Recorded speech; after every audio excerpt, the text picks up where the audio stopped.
I was the woman Alex abandoned his powerful family to marry. But when I was 6 months pregnant, he cheated on me. In the private room, he kissed a young, beautiful girl while people cheered them on. Someone commented, "Wow, Alex is living the dream," married the campus belle. And soon he'll have a warm home with a wife and baby. He lit a cigarette, letting out the smoke with a sneer. Alicia's nice, gentle, pretty, but every time I think of the hardship I endured to leave my family and build my business just to marry her, I feel like an idiot. Looking at her now, she's just bland, timid, dull, and utterly boring. Then he kissed the girl beside him again, stroking her cheek with a flirtatious grin.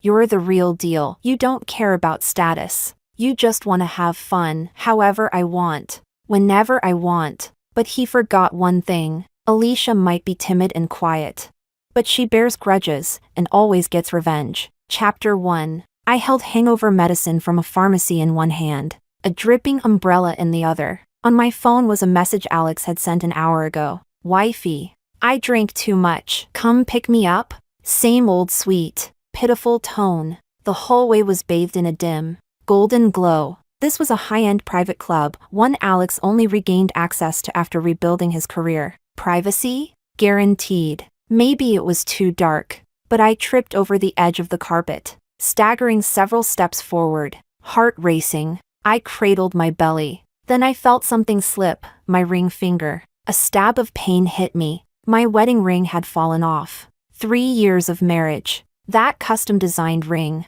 crafted by Alex himself, had never left my hand. So many times, post-intimacy, he'd kiss my fingers, whispering, "So beautiful. Alicia's beautiful everywhere. Only Alicia deserves a ring made by me." And now, it fell off, just like that. No warning, like a dead leaf in autumn. I crouched to search for it, panic rising. But in the dim light, there was only plush carpet, no ring. From the slightly open room nearby, young voices drifted out. They were playing Truth or Dare. A girl's sugary voice rang out. "Alex, I really can't drink anymore. Help me just this once, and I'll give you a special reward tonight." His tone rose lazily. "Liar, you said that last night too." Who was crying halfway through? It sounded so much like the way he used to pamper me. I've always had a fragile sense of security. Even small noises could send my heart racing. "Alicia, why are you so jumpy?" "Don't worry. I just dropped a cup too loudly." He'd wrap me in a blanket and hold me tight, gently stroking my back. "You're like a little bunny. I'll be gentler, okay? I won't let anything scare you." His warmth calmed me. Bit by bit, I let my guard down. Bit by bit, I gave him my heart. And now, that entire world I built crumbled. My heart felt hollow. Tears came fast, unstoppable. The heartache, buried for a month, returned like a tidal wave. Yes, I had known for a month. I knew Alex was cheating on me. Chapter 2. It was raining that day too. Autumn in Beijing meant the weather changed every single day. I had scheduled my prenatal checkup in advance and was waiting in a thick trench coat for Alex to pick me up. He was supposed to be back by 2 p.m., but by 3, there was still no sign of him. As the appointment time approached, I called him. When he picked up, his voice was a little hoarse, yet still gentle and patient. He said, "Sorry, baby, I've been working with an overseas company, and a meeting just came up. How about I have my assistant take you there today?" I didn't like strangers getting too close to me, even his assistant, whom I had seen many times. But he had indeed been extremely busy lately. So busy that he only came home after I fell asleep and was gone again before I woke up. Only the lingering warmth in bed told me he had been there the night before. The last time I saw him was 2 days ago. He looked utterly exhausted, wrapped his arms around me, and nuzzled my neck with his soft hair, like a loyal wolfhound begging for his master's affection. He said the company was about to go public and he hadn't had time for me or the baby. He pouted and begged for kisses to make up for the time we hadn't spent together. Thinking of that softened my heart. I gently reminded him, "All right, just make sure to rest too, okay? Your health comes first." He chuckled on the other end of the line. A loud moi sound followed. "Okay, I'll do whatever my wife says."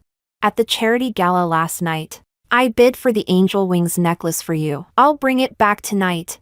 My face flushed with joy. Angel wings was my favorite piece from a renowned designer. It was the only piece from the Freedom collection ever released for auction. I had stared at its photo in the magazine countless times. He noticed and, amused, pulled me onto his lap, saying that if I pampered him enough, he'd get it for me. So, for that necklace, I did pamper him for a long time. In the end, my tongue was numb, lips swollen, and my legs too weak to stand. He held me in his arms, voice hoarse as he said, "Silly Alicia, no one else deserves this necklace but you." But in the end, that necklace never made it onto my neck. While I was happily looking at the ultrasound, admiring the baby who had grown tiny arms and legs, that man, who said he was busy, who wanted comfort, was sitting in the next room of the gynecology department, holding a crying girl in his arms. It's just a luteal rupture caused by excessive intercourse. Nothing serious.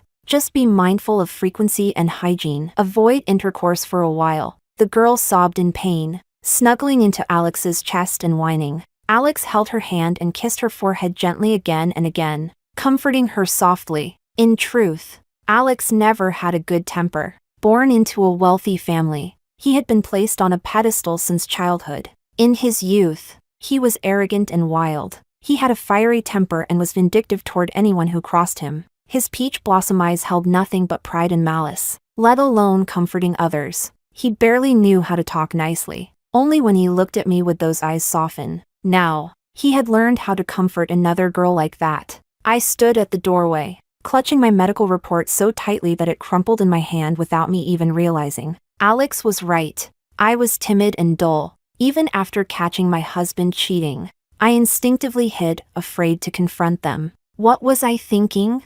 Oh. I was thinking, does Alex know I'm here for a prenatal checkup today?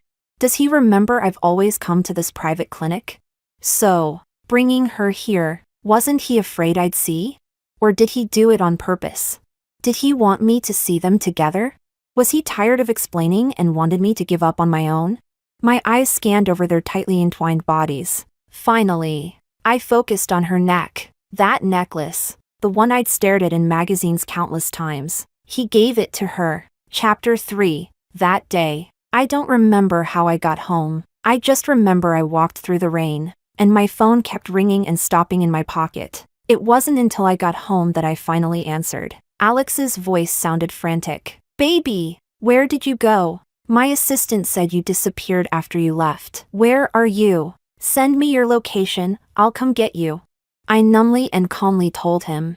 "I'm home." He kept rambling on about something, but all I could hear was a buzzing in my ears. I couldn't make out a word. Only after he hung up did I go to the bedroom to change clothes. It was only then that I realized how cold I was. Even with the AC set to 30 degrees. Even with me curled up on the sofa, wrapped in a blanket, I could still hear the sound of my own teeth chattering. As time ticked by, minute by minute, night fell, and the world outside went silent. But that door, the door that meant someone had come home, never opened. Suddenly, I snapped. I flipped the coffee table in a frenzy. Shards of the glass vase and water-drenched rose petals scattered all over the floor. Even in anger, I, timid and hesitant, had to be sure the one who wronged me wasn't coming back before I dared to vent so recklessly. I smashed everything in the living room I could, until I collapsed on the floor from exhaustion. Only then did I realize, I wasn't cold. It was my heart that was crying,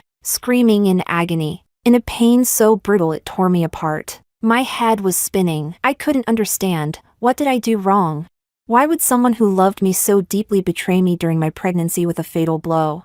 For the next month, I fell into an endless loop of inner torment. I became obsessed with my sagging belly, my tired, pregnancy-worn face. At times, I truly believed I was the worst, most worthless person in the world, and still, I instinctively tried to hide everything, pretending none of it ever happened. I didn't dare to say it out loud. I lost my family at 17. For the past 8 years, Alex had become my only family. He was all I had. I was terrified that if I exposed the truth, I'd lose him too. But no matter how much I avoided it, I couldn't help but look for clues, and I always knew. With disturbing precision, when he had just come back from that woman. The sweet, sticky perfume on him when he held me, the occasional lipstick stain on the collar of his white shirt in the laundry basket, the strands of chestnut curls in the passenger seat that didn't belong to me, all the self-doubt, all the details I once ignored,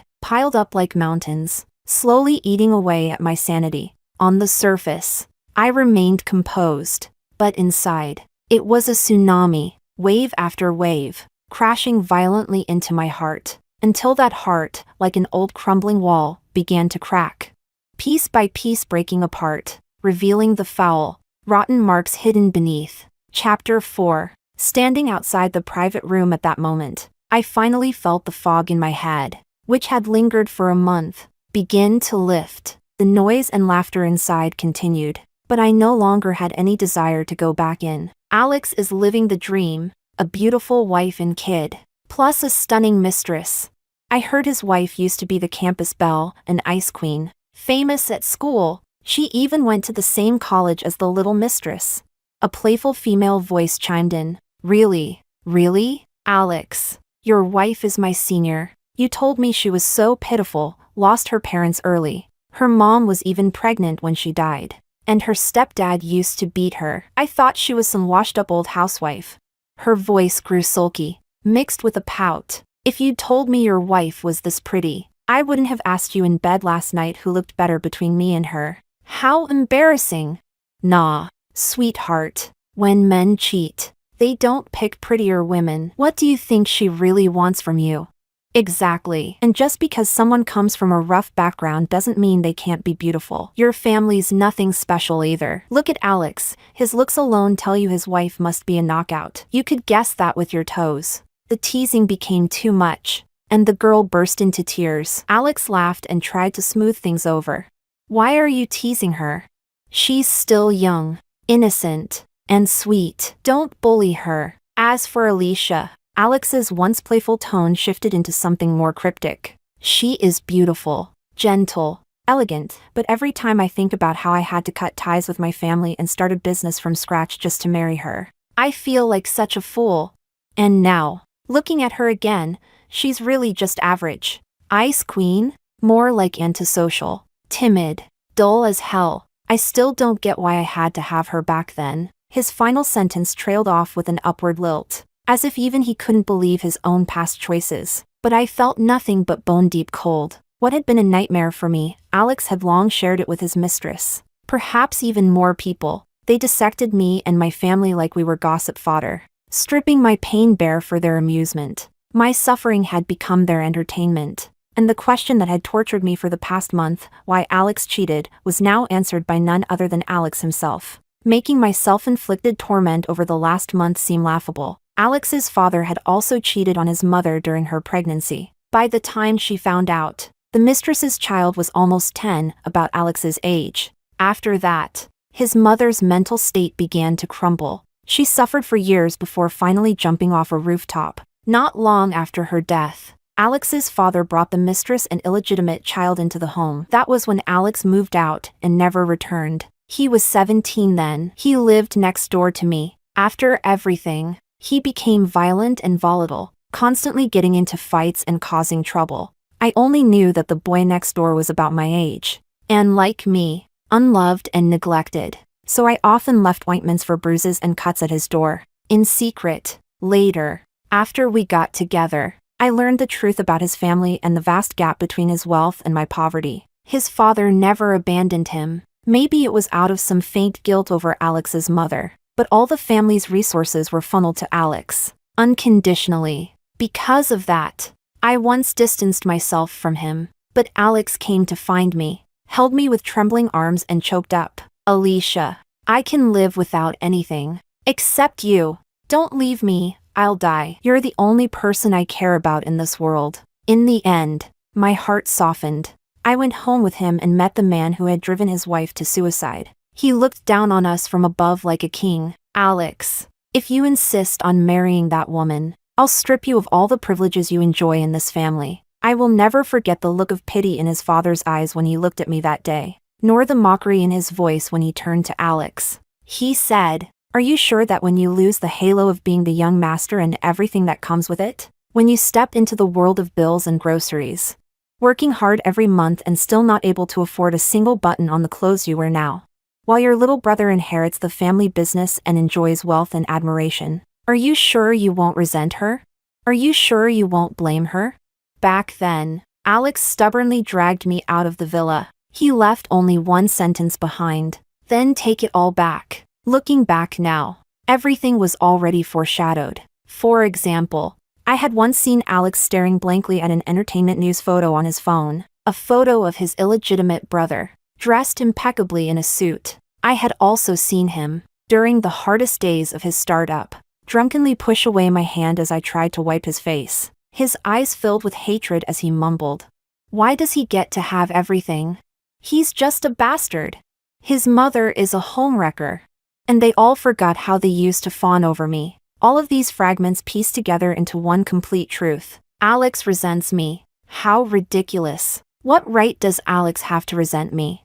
He made the choice. Why should his dissatisfaction be dumped on my head? Coward. Alex, your wife is pregnant. Aren't you afraid she'll find out? After that line, silence filled the room. Then, a sudden crash of breaking glass, followed by Alex's cold threat. "So keep your damn mouths shut. She's about to give birth." At this critical moment, nothing can go wrong. But, from the narrow gap in the door, I saw Alex casually toss the shattered glass aside. He leaned back, his superior profile shadowed, unreadable, as if the warning just now had been nothing but an illusion. His Adam's apple bobbed. He said, "She's 6 months pregnant now. Her belly this big. Besides, I'm all she has. Even if she finds out, what can she possibly do?" Staring at the man I once loved so deeply, my body started trembling. My legs turned weak. I could only lean against the wall to keep myself standing. My mind flickered through countless scenes, until one stopped. A bloody night in a thunderstorm, a drunken, raging man, a little girl crying non-stop, and a heavily pregnant woman clutching the girl desperately. "Alicia! Alicia! Run!" The woman's eyes were bruised black and bleeding. Blood seemed ready to drip at any moment. Her hair was a mess. Her voice broken and ragged like something was stuck in her throat. Behind her, a man was punching and kicking wildly. His voice pierced through time and hell itself as it reached my ears. "You're fucking pregnant. Your belly's already huge because of me. What can you do? Where can you go? Run? You'll never escape me in this lifetime." That was my past. The past I had spent my whole life avoiding. Now it stood before me again, 1,000 blades pinning me to the spot, forcing me to watch, unable to escape. No, I don't want this. I won't let this be my life. After a long time, the chaos inside resumed. Alex wrapped his arm around the girl's slender waist and kissed her amid everyone's cheers. Only then did the strength slowly return to my limbs. I suddenly laughed. So-called salvation was nothing but another abyss. I turned around and walked down the dim corridor step by step. My footsteps grew lighter. Finally, I held my belly and started running, until I stepped into the light again. Alex was right. I am timid, wooden, slow to react. But I am also the type who never forgets a grudge. When I offer softness and someone stabs me with a blade, he should know, I will never forgive him. My phone chimed. It was Alex. "Baby, tomorrow is our 3rd wedding anniversary. I prepared a surprise. Love you." Expressionless, I deleted the message. Then, without a moment of hesitation, I took a taxi and left. Chapter 5. I had the best sleep I'd had in a month. When Alex came back, I was on the balcony trimming flower branches. The housekeeper Monica had just returned from her countryside leave and was helping me wipe water stains off the flower pots while chatting about interesting stories from her trip. I burst out laughing, and Monica smiled warmly with me. "Madam hasn't laughed like this in a long time." "Ah, Sir is back. No matter how busy he is, he always comes home on your anniversary."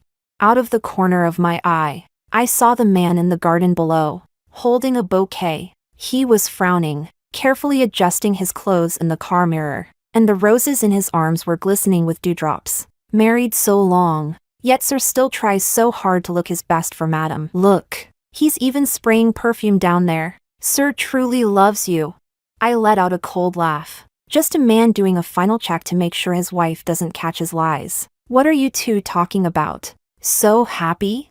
Alex came up quickly after a wild night. He had cleaned up nicely and looked full of energy. He wore the black designer suit I'd bought for him. It fit perfectly. Broad shoulders, slim waist, long legs. His arms filled out the sleeves with lean muscle. Nothing much, just saying how loving you and Madam are. Sir, why don't you keep Madam company while I go prepare lunch? Monica left with a smile, leaving us alone. Alex raised his brows and walked over with a playful smile, setting the flowers down before wrapping me in a hug. Monica's great, always witnessing my love for my wife. I lifted my hand to push him away. Even the strong scent of his cologne couldn't mask that sweet, cloying trace of another woman's perfume. You stayed at the office again last night?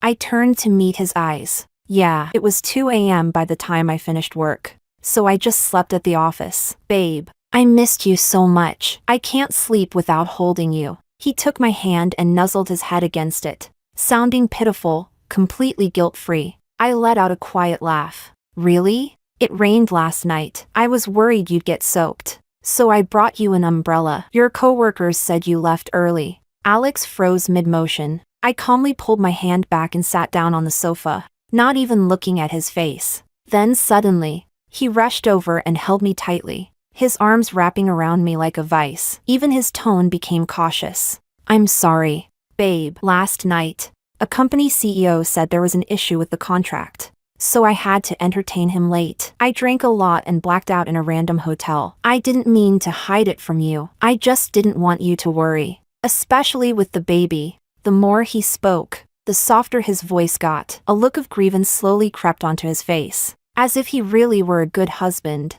misunderstood while working hard for his wife and unborn child. I tried to pull away, but he held me too tightly, so I simply said, your peach-scented perfume is suffocating me. Alex, you know I hate peach. At that moment, his entire body went stiff. Pity had long since been replaced by numbness, and that was good, because I could finally look at him with a calm, unfeeling heart. Chapter 6. The following day, Alex clung to me almost constantly. He had showered again and changed into fresh clothes, smiling as he explained, that female assistant must have accidentally brushed against me last night. That's probably where the scent came from. Not the slightest panic from nearly being caught cheating.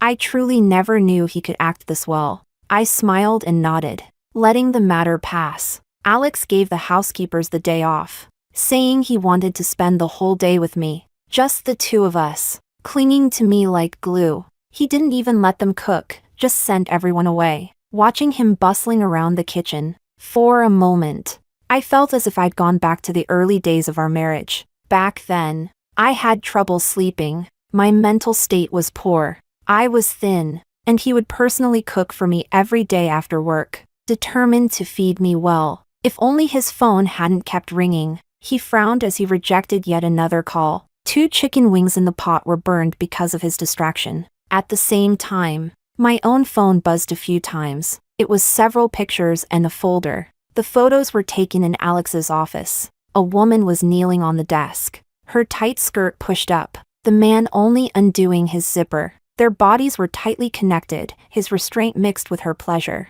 I felt nauseous and pressed my hand against my chest, only to realize I felt nothing there anymore. A good sign. Actually, useless old hag. Take your baby and go die. I can give him a child too. I just got the test results. Guess, will he still want you after seeing this? A sonogram was attached. He's been sick of you for a long time. He told me if it weren't for you, he wouldn't have suffered so much. The only reason he hasn't divorced you is your baby responsibility. Let him go, okay? I ignored her messages, but I finally understood. It was likely her who used Alex's phone last night to lure me over. Her intentions were painfully obvious. A pity, really, accepted to a top university, with a bright future ahead. Yet she chose this path. I saved the images, then opened the folder sent by the overseas account. It contained the girl's information. 20-year-old Celine, young, beautiful, with a tragic upbringing, a grandmother who favored boys over girls, a mother who died early, a vicious stepmother, and a violent father. Alex had saved her. 2 years ago, when Alex's company was preparing to go public, there was a charity project. Some relief supplies sent to a mountain village had issues. Alex went personally to handle it, rescuing her just as her father was about to sell her, fresh out of high school, to an old widower in the village. Alex descended into her life like a god. He brought her to the capital, dragged her out of the mud, financed her education. Falling in love with her savior was only natural. She's a lot like you. The overseas account sent another message. I snorted, still in the mood to joke. I never slept with someone else's husband though. She must have been speechless. After a long while, she replied, does he have a savior complex or something? Why does he always enjoy rescues? Maybe he does. During lunch, the messages kept coming, this time filled with irritation. Want me to avenge you? I hacked into that scumbag's computer. There's plenty of dirt. I could upload it to her campus forum. Forget it. The problem isn't the shit he stepped in, but the man who stepped in it.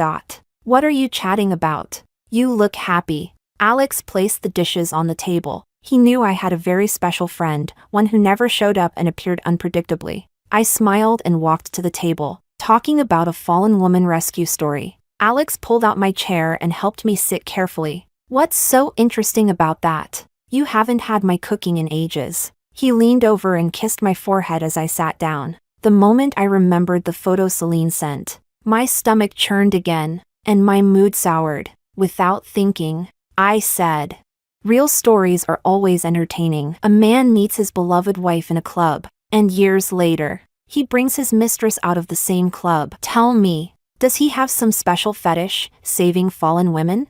Alex's hand shook, the ladle tipped. The soup spilled and splashed onto his hand. I watched coldly as he panicked, rushing into the kitchen to rinse it. When he came back, a blister had already formed on his hand. I flipped my phone face down on the table and looked at him as he stood frozen, unsure what to say. Finally, he asked, babe, did you hear some rumor? I shook my head and smiled gently. Let's eat. My phone screen remained on Celine's message. Guess if he'll celebrate your anniversary with you today? Chapter 7. Alex still didn't end up going out with Celine. When he excused himself, claiming there was something at the company, I lifted a hand and smoothed my hair. I watched with satisfaction as panic flickered in his eyes when he saw my bare finger. Celine tried to provoke me, and even though I knew the real problem was Alex, there was no way I would let her get what she wanted, at the very least. I wanted to disgust her a little, but even though Alex stayed home, I still felt utterly repulsed. I mocked myself inwardly, realizing that I had to resort to tactics like those palace drama concubines, fighting for a man's affection just to keep a husband who had already strayed. That night, he held me and talked a lot about us, about who we used to be, even when we slept. He held me tightly. Only when his throat grew dry did he carefully, almost whispering, ask, Alicia, where's the ring I polished for you?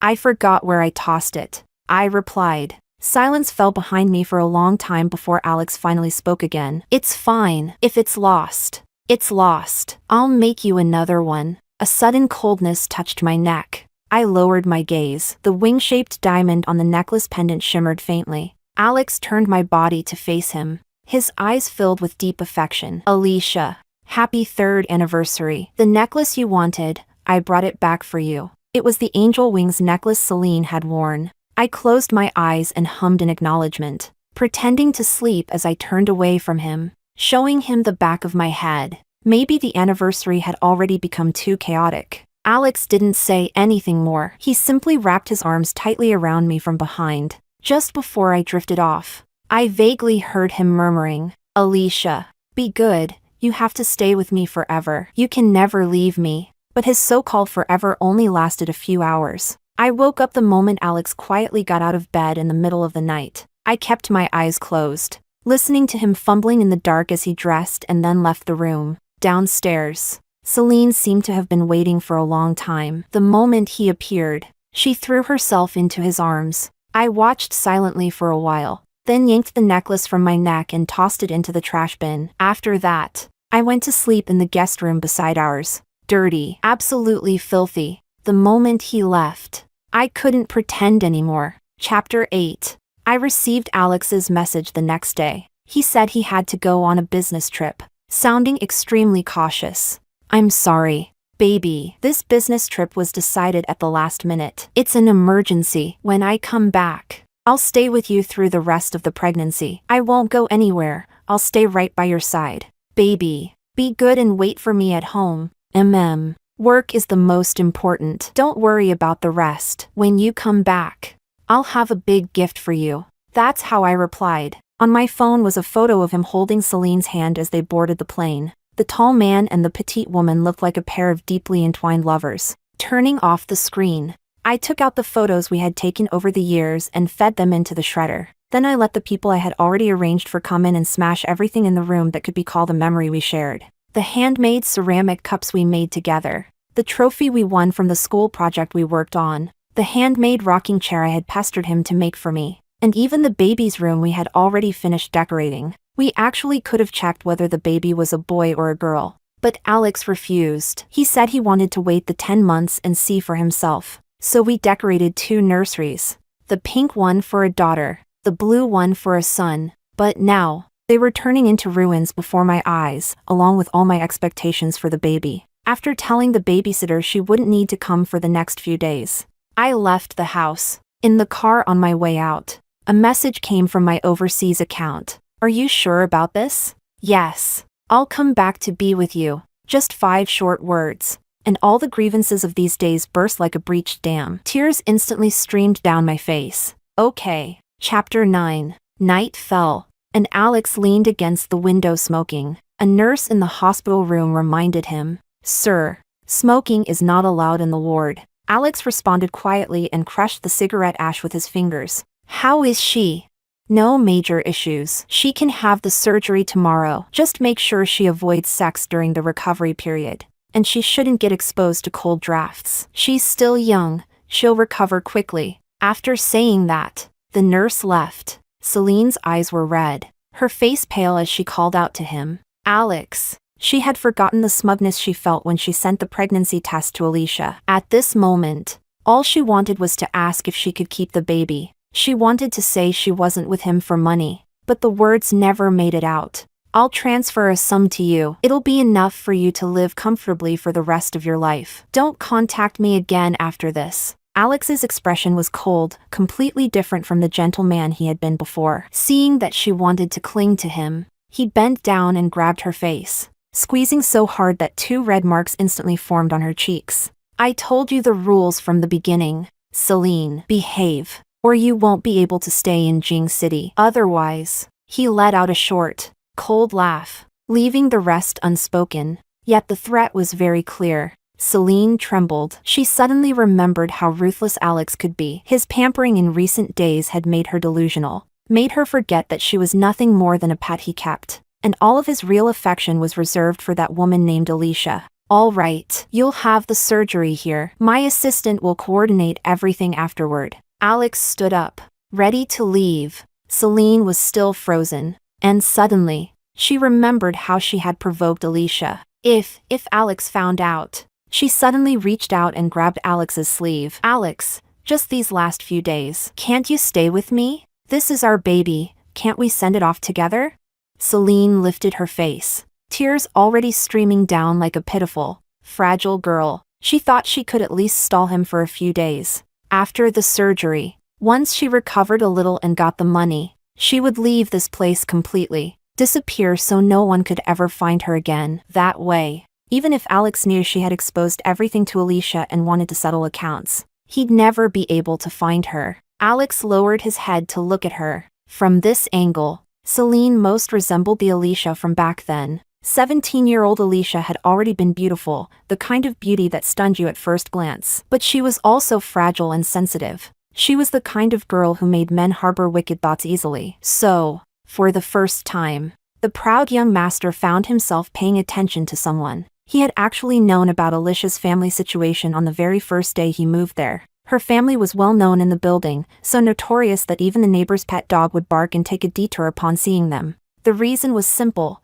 she had a violent, troublesome stepfather who would beat her mother and her whenever he got drunk. Every few days, their home would be filled with the tragic cries of women, After the police and the Women's Federation visited a few times without success, they stopped coming altogether. But even in that environment, Alicia would quietly feed the stray cats downstairs in the rundown neighborhood. She also brought him medicine whenever he got into trouble outside and got hurt. She was such a kind girl, almost saintly. He had always been someone who repaid kindness and returned grudges. Anyone who crossed him would wish they were dead. Anyone who helped him would always be repaid. So when the screams from their home rang out again, he kicked open their door and rushed inside. But the scene before him shocked him even more than the neighbors' descriptions. He had been there for so long, yet he had never once seen Alicia's mother until that moment. Her mother was skin and bones, covered in injuries, yet her astonishing beauty still couldn't be hidden. Alicia looked almost exactly like her, but at that moment, her heavily pregnant body was sprawled on the floor, enduring the man's slaps. Alicia clung desperately to the man's leg, trying to pull him back, only to be kicked aside. The man cursed filthily. "You married me and still want to run off to hook rich men? Bitch! Try running again, I'll kill you first. Then kill the little slut you gave birth to." Even after seeing plenty of ugliness these days, the young master had never felt as furious as he did then. He practically roared as he charged forward, fighting the man in a tangled brawl. In the end, that man suffered 3 broken ribs and a fractured leg. Alex's father had to spend money to settle the whole incident. The man was terrified afterward. For a long time after that, life for Alicia and her mother became much easier, and the smiles on Alicia's face visibly increased. Seeing Alicia smile, Alex felt his heart skip for the first time in his life. After that, Alicia's mother, who never left home before, would step outside, supporting her belly. Whenever she saw him with Alicia, she would gently invite him to come home and eat with them, until one night, noises came from their home again, and he rushed out without even putting on shoes. But this time, things were far more complicated than before. Crushed peaches were scattered across the floor, like the remnants of the one happy summer Alicia had finally managed to have. Alicia's mother and stepfather lay in a pool of blood nearby, while Alicia sat trembling in the corner, motionless, holding a peach in her hands. She looked like a dandelion in the wind, as if a breeze could scatter her into nothingness at any moment. For the first time in his unruly life, the young master felt fear. Trembling, he rushed to her and held Alicia tightly in his arms. Over and over, he soothed her with a gentleness he had never shown anyone before, until she finally broke down and cried. If at first, he had noticed her because of her exceptional beauty, later on, he truly fell in love with this ill-fated girl. As for Celine, when he first saw her, she was still in her early teens, tied with a rope and dragged like livestock toward a limping, sleazy middle-aged man. The girl's eyes were dim, her expression numb, and in that instant, he remembered Alicia trembling in the corner that night. They were both pure jasmines blooming out of the mud. In that moment, compassion stirred in him, but it was only compassion, because his heart belonged entirely to Alicia. Thinking of this, his gaze softened, and he whispered, "All right." Chapter 10. In the following days, Alex continued to interact with Celine just as before. It was the last few days. After all, he thought he should at least give this young girl who admired him a bit of final care. Yet somehow, Alicia's image kept surfacing in his mind, her crying in that dark, cramped little room, her silently delivering him medicine and tending to his wounds even while drowning in her own turmoil, her trembling beneath him, obedient and fragile, still terrified of men because of her stepfather, yet enduring him anyway. He missed her, especially when he saw Celine being pushed out of the operating room. His longing surged to its peak. At that moment, Celine's face was paper white, her whole body shrinking inside the loose hospital gown like a flower wilted beyond saving. But Alex couldn't help thinking, would Alicia be in this much pain when she gives birth? He thought, it's fine, he would stay by her side, hold her in his arms and comfort her, hire the best postpartum care team for her. He thought, this lifetime, they would only need this one child. He would never let Alicia suffer again. But their chat history was still stuck on the day he said he had to go on a business trip, and Alicia told him work was most important. These days, he really did have company matters to handle, and with Celine's abortion surgery on top of it, he was overwhelmed and had no time to contact her, and she didn't reach out to him either. Suddenly, Alex remembered, on their anniversary, Alicia's behavior had been extremely unusual. As if she had found out something. His heart tightened with panic. He hurriedly sent Alicia a message. So anxious he didn't even hear Celine calling him. Only when the chat page displayed typing, and after a long wait, a message popped up. The baby and I are both fine. Focus on your trip. Did his heart finally settle? He asked Celine. What were you saying just now? Celine sniffled pitifully, her eyes slightly red, pressing her cheek against Alex's palm. Alex, it's the last few days. Can you stay with me, please?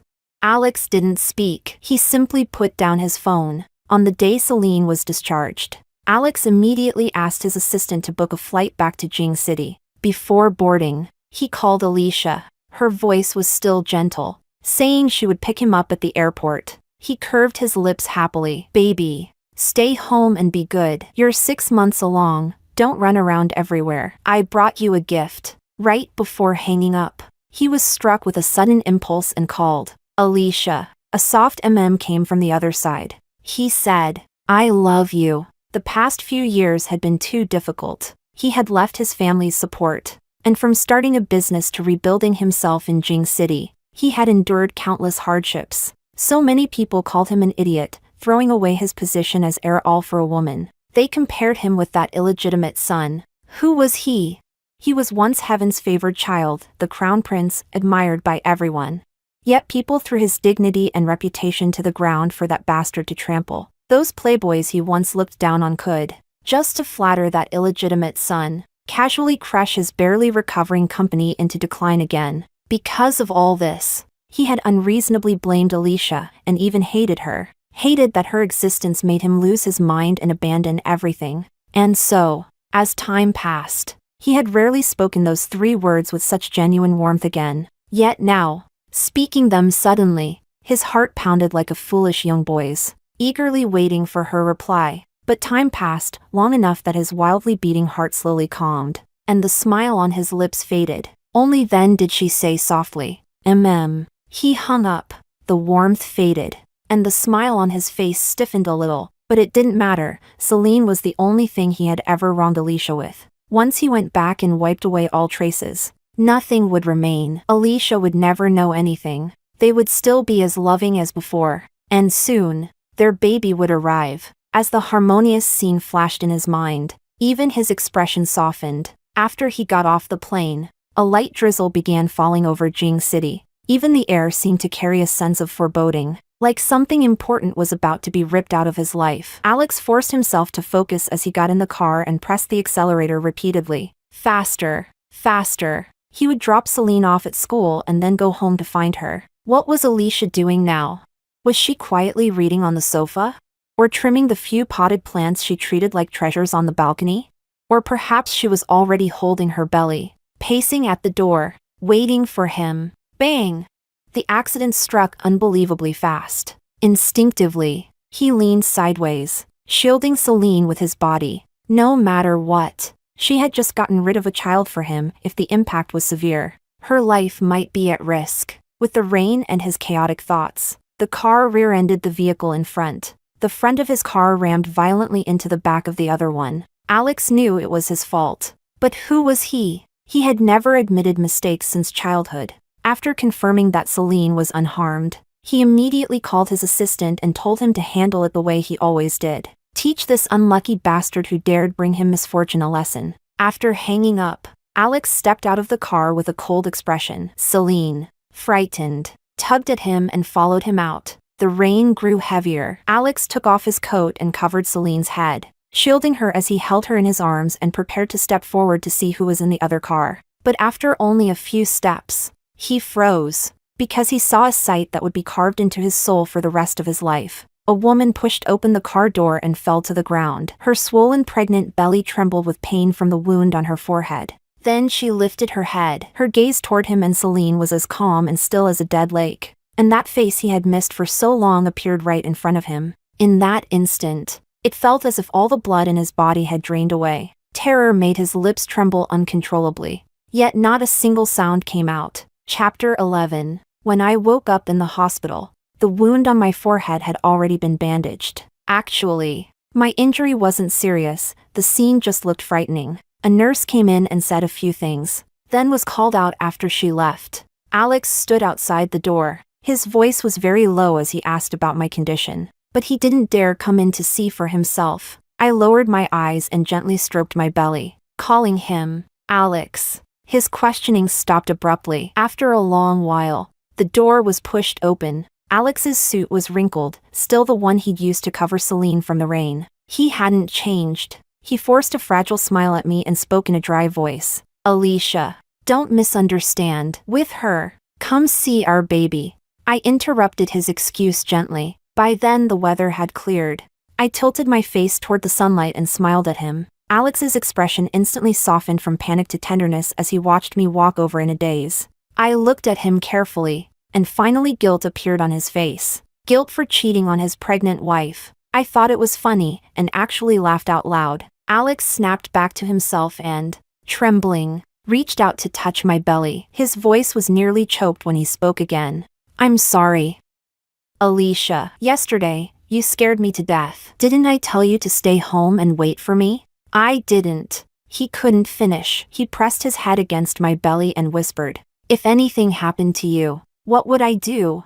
The atmosphere in the ward gradually grew warm and gentle. We stayed like that. The room so quiet that even the drip of the bathroom could be heard. I stroked Alex's hair in slow, measured motions, like calming a mad, agitated dog. Alex had always had a bad temper and gotten into trouble. I used to soothe him like this, running my hand down his back, smoothing his hair, but I had also seen him bury his face in another woman's chest. A traitor's dog is disgusting and cloying. It was as if even touching his hand at this moment would make it filthy. So, unexpectedly, I pushed him away, facing his bewildered gaze. I smiled and said each word slowly. Alex, say goodbye to the baby one last time. Tell it that in its next life it must never be reborn as the descendant of a rotten man like you. Chapter 12. Alex went insane. His clothes were disheveled as he was pinned to the ground by the men I had hired, screaming at the top of his lungs. Several times, he almost broke free and charged toward me. Fortunately,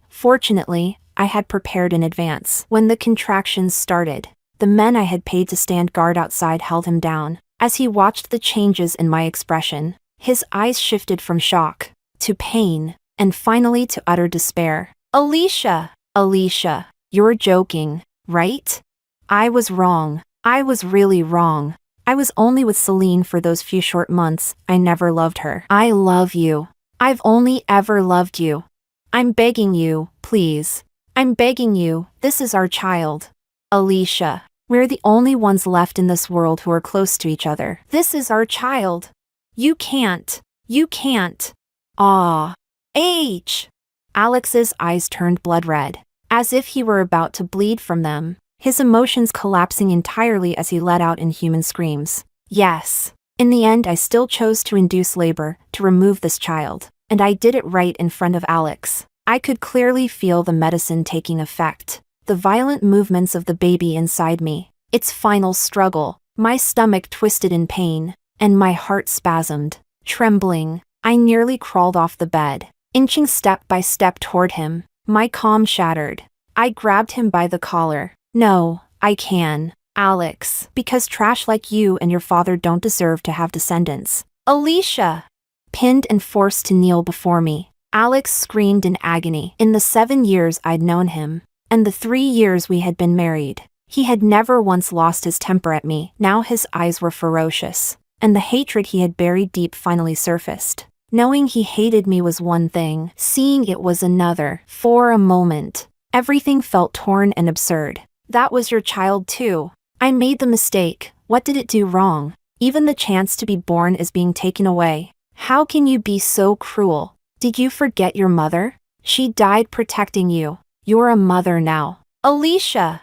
He spoke incoherently, trying to attack me with the deepest wound in my heart. But I didn't care, because I knew, if my mother saw this moment, she would be happy for me. She would be relieved that I didn't walk the same path she did. Even before she died, she kept telling me to run, and now, I had finally run completely free from that shadow. So I pulled my lips into a mocking smile. I looked at him with scorn. What right do you have to blame me? All of this is your fault, not mine. Look at you, you're just like your father, a beast who cheats while his wife is pregnant.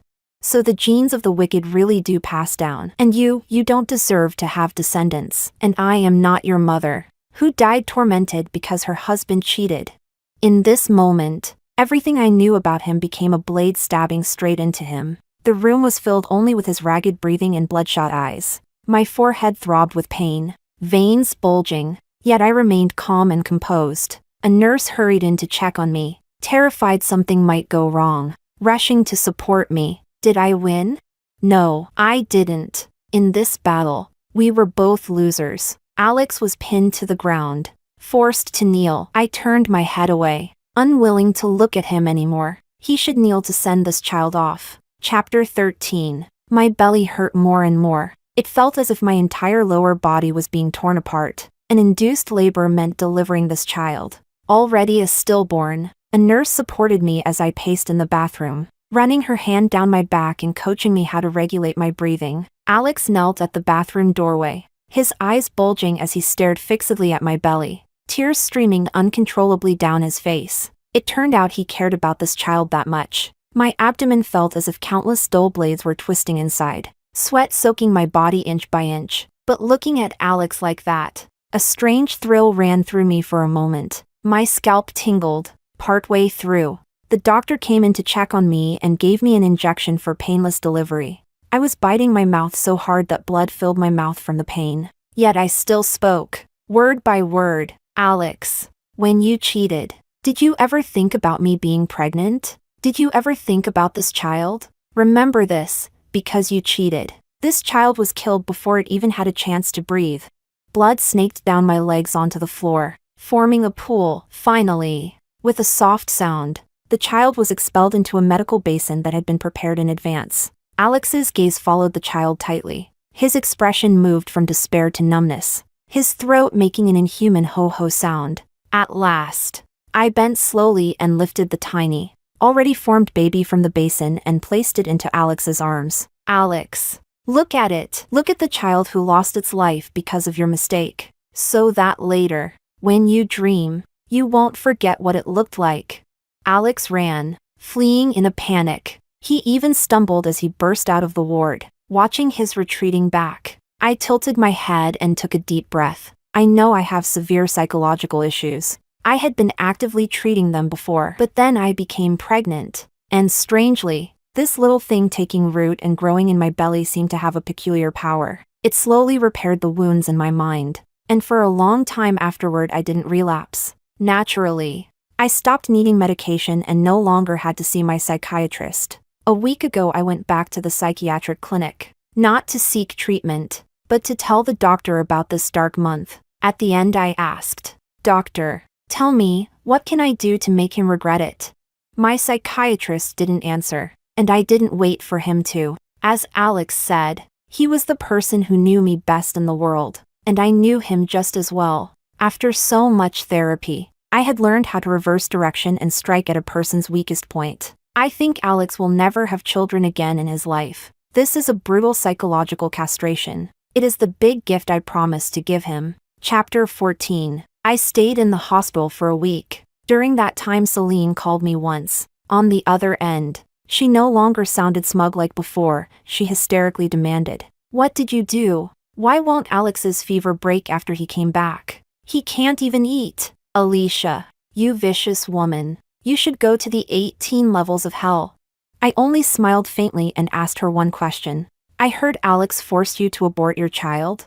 There was a sharp bang as she slammed down the phone. On the 8th day in the hospital, an unexpected visitor came to my ward. The woman was dressed all in black. After she entered and glanced at me, she finally removed her mask and took off the hooded coat. Seeing her face, nearly translucent from years away from sunlight, I choked and then burst into loud sobs. That afternoon I was discharged. On the way to the airport Alex called me. I didn't pick up. He called once more and then stopped. While waiting at the gate, Abigail pulled her hood and mask back on, tapped at her laptop for a while, and then raised an eyebrow with a smile. "It's done." I sat there in a daze and didn't ask what was done. Abigail was the friend of mine who had never shown her face. Her situation was almost the same as mine. The only difference was she actively avoided light and crowds, while I was afraid of crowds. She used to be a hacker. She was once arrested for provocatively breaking into the systems of a long-established foreign family company.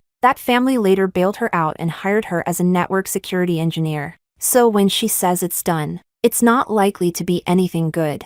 The divorce papers have already been sent. Soon you'll be able to come abroad and live with me. She ruffled my hair. Only then did I turn to look at her. It won't be that easy. Alex is persistent and vindictive. This time took him by surprise. He didn't have time to react. But he never lets grudges go. Whether love or hatred is involved, he will never let it go easily. So before coming to the airport, I first went to see someone, the current person in control of Alex's family business, the illegitimate younger brother, the private son. I know Alex well. His pride is enormous, even though he has made a name for himself now. The fact that his father once recognized that illegitimate heir is a source of lifelong resentment for him. He would never accept being trampled by that person. That would hurt him worse than death. In the early days of our venture, Alex loved me and gave me 20% of the shares. Now I sold those shares to that illegitimate younger brother. These two have been at odds for years,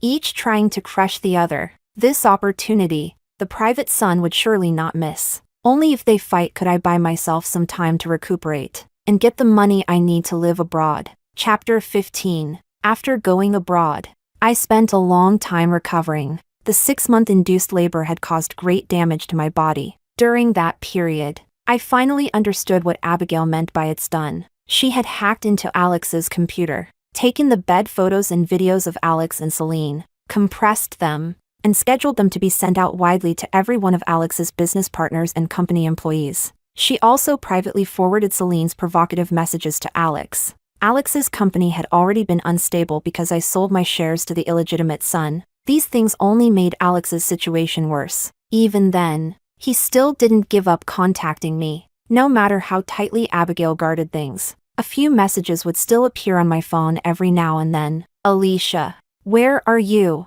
I won't divorce you. I was wrong. Can we go back to how we were? Alicia, I love you. I won't let go. I will find you. Alicia, I know where you are. Once I settle things here, I'll come bring you home. Alicia, I know everything Celine did. I've already taken care of her. No one will stand in our way." In the photo, Celine's face was covered in tears and her hands were tied. The people around her were ones I'd seen in the files Abigail had shown me. Celine's grandmother, her father and stepmother, and the widower who had almost become her husband years ago. My hands trembled as I finished reading the message. Abigail took the phone from my hands and wiped the sweat from my forehead with a towel. Ever since the induced labor, I often broke out in cold sweats and felt freezing all over. At that moment, even my heart felt cold. She helped me up. I made soup. "Come on, let's eat." I nodded weakly. She sneered.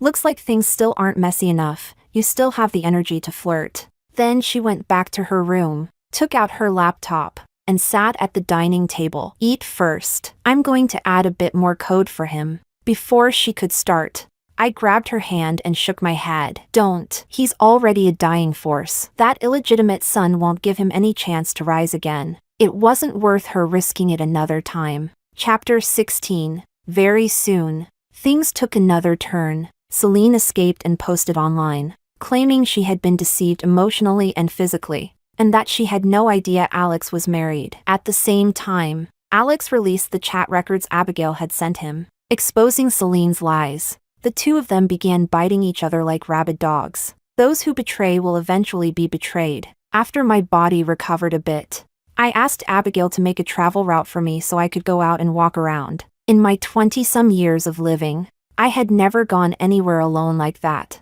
From now on, I would always be on my own, knowing what I had in mind. Abigail planned a route with a huge span, so huge that I traveled around the world. So huge that Abigail reminded me Alex had chased after me, but because my itinerary kept changing, he never managed to run into me even once. During this period, because Alex was distracted, his company was completely swallowed up by the illegitimate son. Abigail sent me a photo of him drunk and passed out on the street, disheveled, broken. That was enough. On the day I returned to Jing City, it was snowing. When I stepped off the plane, The cold wind rushed into my face, and for a moment it felt like another lifetime. When I left, I carried wounds all over my body. Now, after just a few months, setting foot here again, I felt like an entirely different person. No longer sensitive, no longer shrinking back, no longer pushing people away out of fear. When I saw Alex again, it was because I asked him out to discuss the divorce. He had lost a lot of weight, and his hair no longer had the immaculate styling he once maintained. From the moment he saw me, his gaze never left my face. In these months, we had both experienced too much, so we were calm. What happened in the hospital already felt like something from a previous life. After sitting down, I pushed the newly drafted divorce agreement toward him. My shares had already been exchanged for cash. Alex's company was gone, so there was nothing left to fight over in terms of assets. I came back only to get divorced. Alex didn't look at the agreement. Instead, with red eyes, he grabbed his hair painfully and spoke in a trembling voice. I just made a mistake all men make. How? How did we become? I slept with someone else. As soon as my words fell, Alex abruptly froze, like a wind-up doll whose gears had broken. His mouth moved, but no sound came out. His eyes,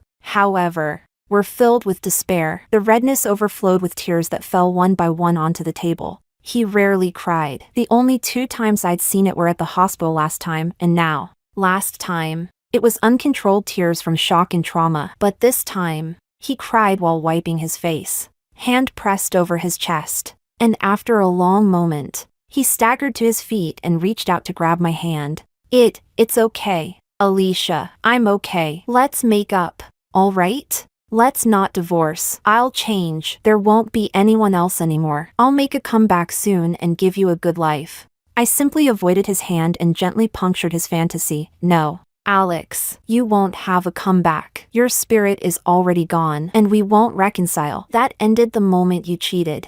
Alex slumped back into his seat. Of course, I hadn't slept with anyone. I just knew his pride had already been broken almost completely, and making him suffer, that was something I had become very good at. And indeed, he could no longer be the arrogant man who would stop at nothing to get what he wanted. Instead, he kept insisting on how good he had once been to me, insisting he had only made one mistake. Do you know, Alex, it's not just men who are tempted by something fresh out there, women are too. Do you think I don't get sick of the same meals every day? You think I don't dislike the living room always looking exactly the same? It's just that I'm more moral than you. When I get tired of the food, I add some spice. When I get tired of the decor, I randomly rearrange things. I never wanted to live in another man's home. But you? Was it really just because Celine reminded you of the girl I used to be?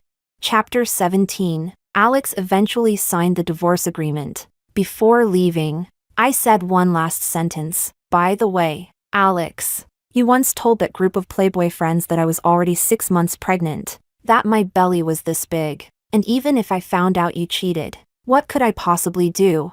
Now you know what I would do, don't you? After saying that, I walked straight out of the shop. I didn't look back to see what expression Alex had.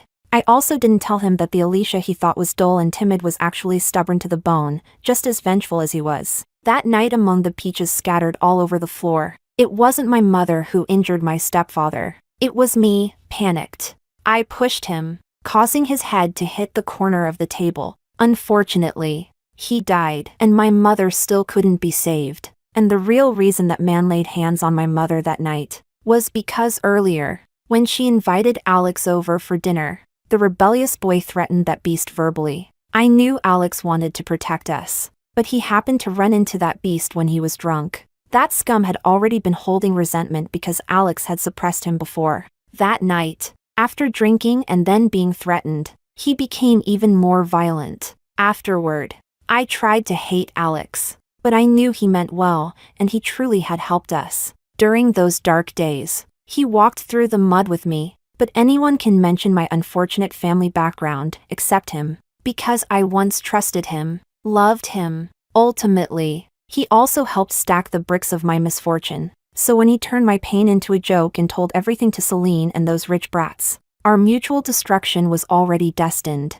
Chapter 18. In the days right after the divorce, Alex could barely remember what life was like. He spent every day drunk, muddled, and numb. He only remembered that one day. After stumbling out of a bar drunk, he nearly bumped into someone, but before he could get close, the person's bodyguards threw him aside, probably another rich heir from the upper class. He let out a mocking snort. Back when he was still the crown prince, he used to go out with this kind of entourage, even larger. If someone almost ran into him like this, whether drunk or sober, they would have been beaten without question. So he just lay there on the ground, waiting for someone to hit him. He even picked up the bottle again and took another heavy gulp while waiting. But he waited a long time, and no pain came. He rubbed his brow, about to say, "Are you gonna hit me or not? If not, I'm leaving." When the man surrounded at the center of the crowd walked over and stood before him.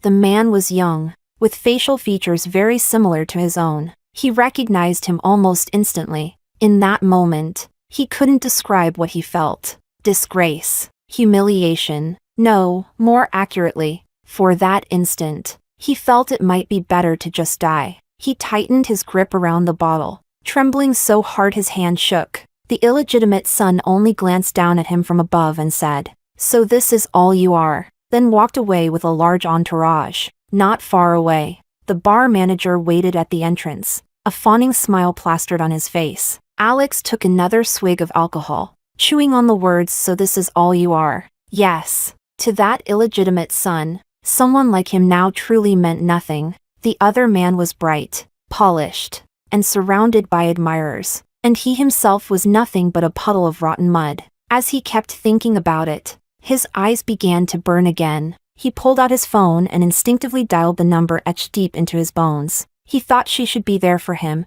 She had always been there for him before. The call connected quickly, but what came through was a man's voice. For a moment, Alex felt as if his heart had stopped. There was a man beside Alicia. Did that mean she would soon start a new relationship? The man said hello several times, and when he heard no response, he hung up. Alex no longer had the courage to call again. Alicia was right. His spirit had already shattered that day in the hospital. There was no going back. Never. Not to the status he once had, nor to the woman he had loved as if with his life. He threw away the bottle and slowly got to his feet, staggering toward the shadows not far away.